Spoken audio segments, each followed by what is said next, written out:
కీర్తనలు 91వ అధ్యాయము. మహోన్నతుని చాటున నివసించువాడే సర్వశక్తుని నీడను విశ్రమించువాడు. ఆయనే నాకు ఆశ్రయము, నా కోట, నేను నమ్ముకొను నా దేవుడని నేను యెహోవాను గూర్చి చెప్పుచున్నాను. వేటకాని ఉరిలో నుండి ఆయన నన్ను విడిపించును. నాశనకరమైన తెగులు రాకుండా నన్ను రక్షించును. ఆయన తన రెక్కలతో నన్ను కప్పును.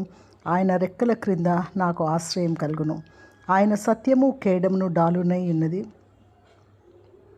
రాత్రివేళ కలుగు భయమునకైనను, పగటివేళ ఎగురు బాణమునకైనను, చీకటిలో సంచరించు తెగులునకైనను, మధ్యాహ్నమందు పాడుచే రోగమునకైనను నేను భయపడకుందును. నా ప్రక్కను 1000 మంది పడినను, నా కుడి ప్రక్కను 10,000 మంది కూలినను అపాయము నా యొద్దకు రాదు. నేను కన్నులార చూచుచుండగా భక్తిహీనులకు ప్రతిఫలం కలుగును.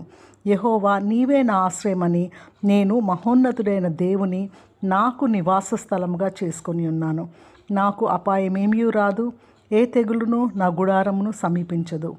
నా మార్గములన్నిటిలో నన్ను కాపాడుటకు ఆయన నన్ను గూర్చి తన దూతలకు ఆజ్ఞాపించును.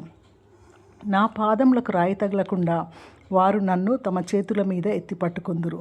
నేను సింహములను, నాగుపాములను త్రొక్కెదను, కొదమ సింహములను భుజంగములను అనగద్రొక్కెదను. నేను అతన్ని ప్రేమించుచున్నాను గనుక అతడు నన్ను తప్పించును. నేను అతని నామం నెరిగిన దానను కనుక అతడు నన్ను ఘనపరచును. నేను మొరపెట్టగా అతడు నాకు ఉత్తరమిచ్చును.